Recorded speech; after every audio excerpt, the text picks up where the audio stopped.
Hello, my name is Sherry Separich. I'm a psychologist at University of Richmond's Counseling and Psychological Services, or CAPS.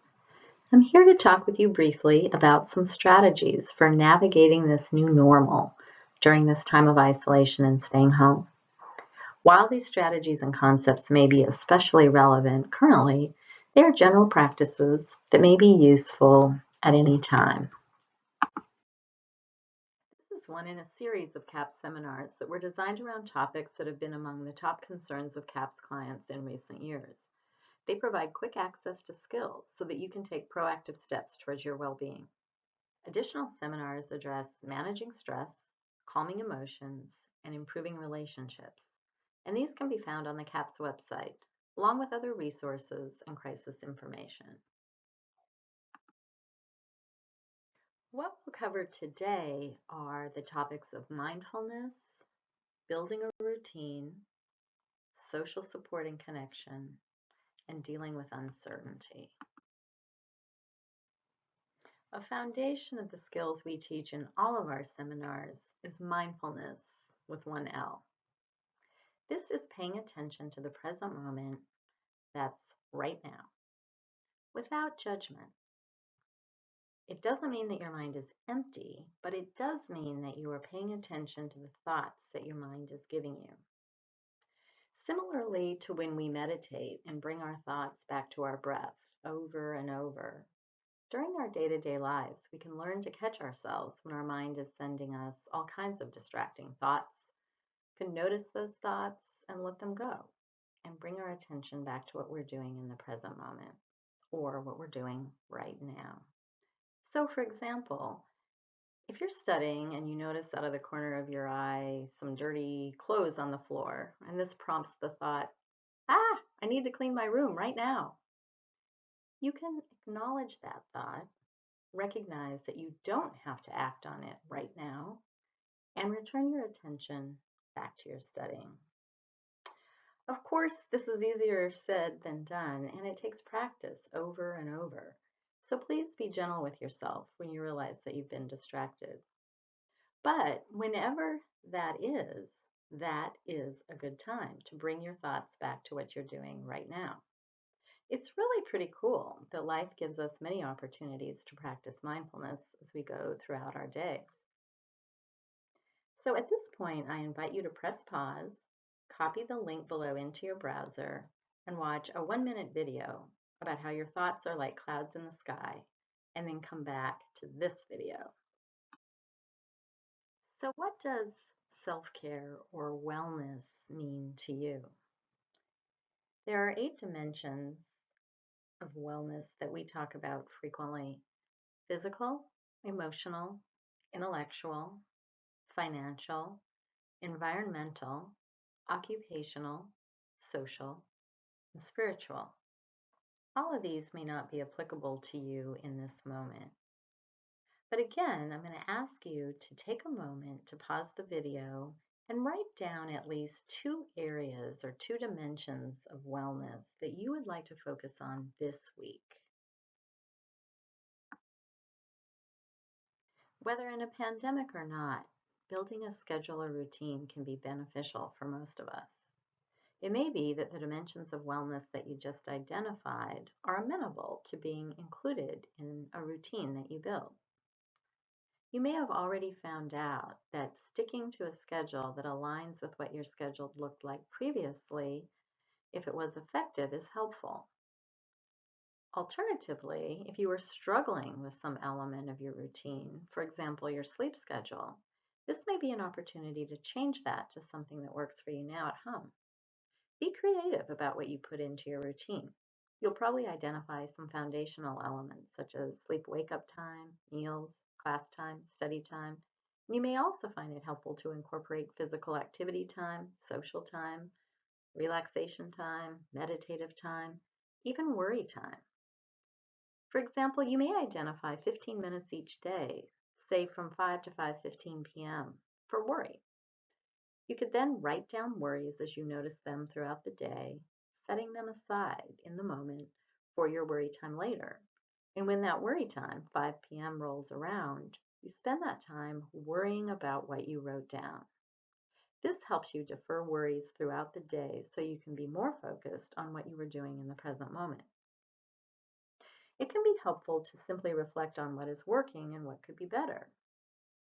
You might ask yourself, what challenges have I come up with my schedule or routine while I'm at home? How can I tweak it to really make this work for me? Be flexible and realistic with yourself. It may not be possible to complete all of your homework, calling for friends, working out for an hour, getting a yoga session in, and that's really okay.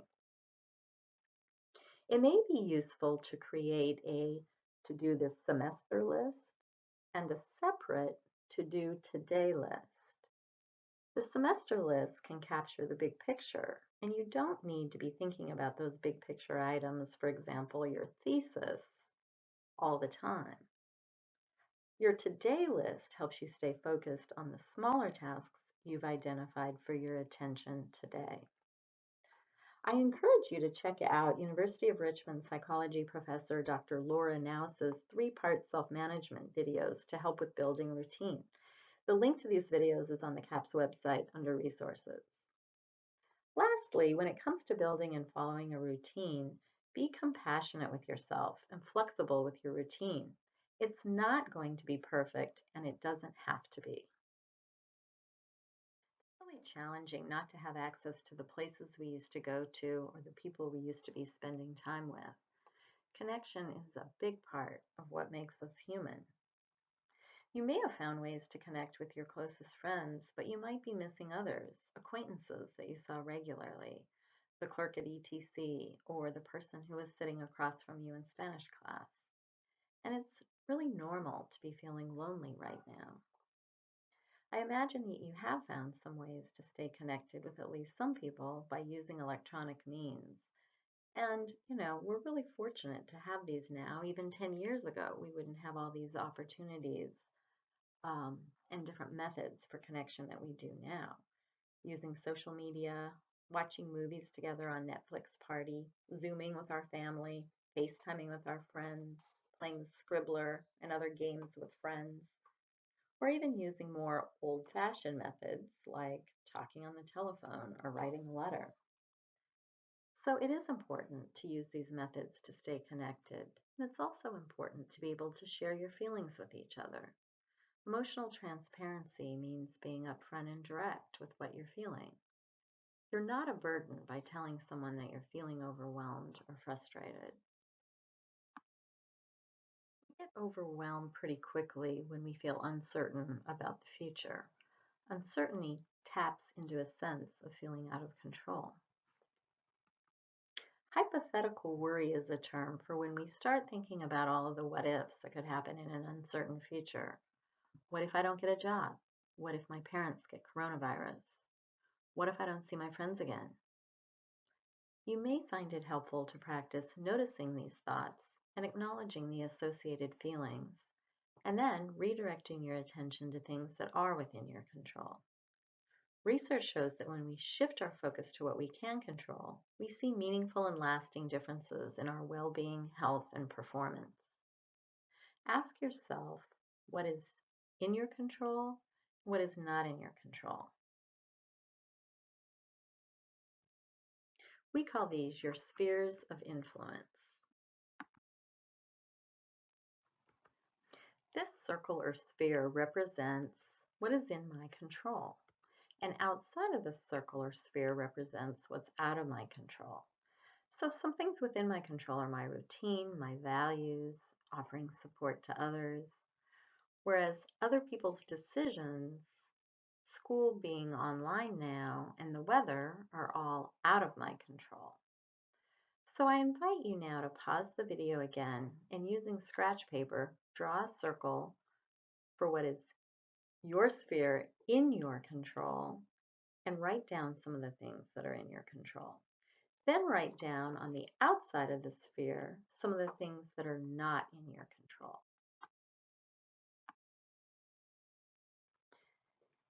So trying to expend your energy on what is in your sphere of influence can help decrease anxiety. Uncertainty is an inescapable part of life, and the sooner we can become more comfortable with it, maybe befriending is going a little too far, but at least accepting it and not fighting against it, the sooner we can reduce our mental suffering. There are some philosophical traditions, the Stoics and the Buddhists, that both emphasize embracing uncertainty and change as the essence of life. Many people find reading about these topics to be helpful, and the practical wisdom that comes from them can really help people shift their mindset and reduce anxiety. So, for a little taste of this, here is a quote from Epictetus from centuries ago. It's not what happens to you, but how you react to it that matters. When something happens, the only thing in your power is your attitude toward it. You can either accept it or resent it. Uncertain times may also bring about loss. Grief is natural, and it's important to be able to mourn losses. And we often think of grief and mourning over overt losses, such as the deaths of loved ones or lost jobs.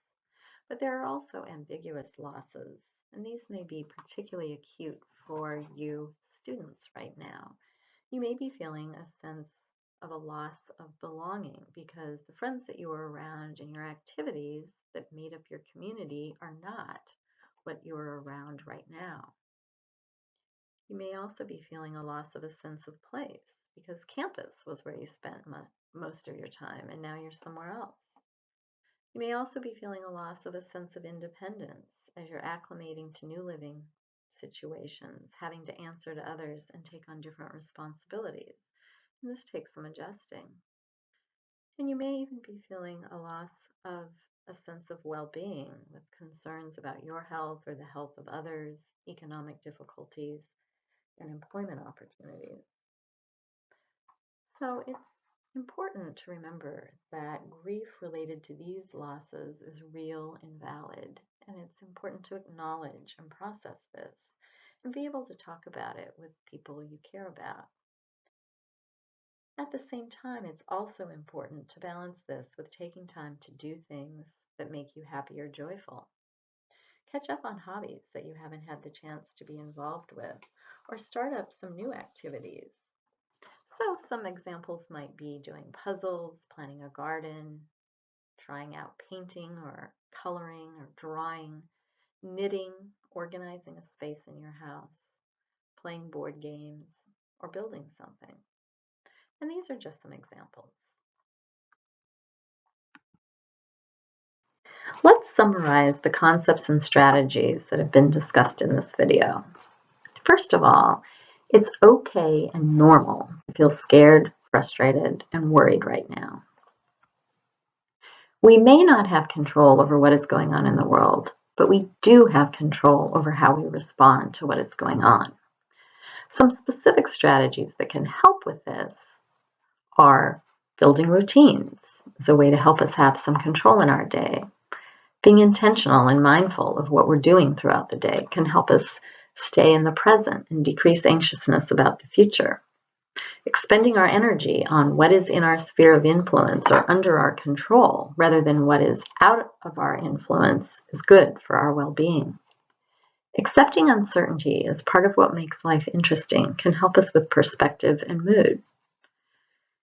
And connection is vital, and there are many ways to connect with others without being in the same physical space.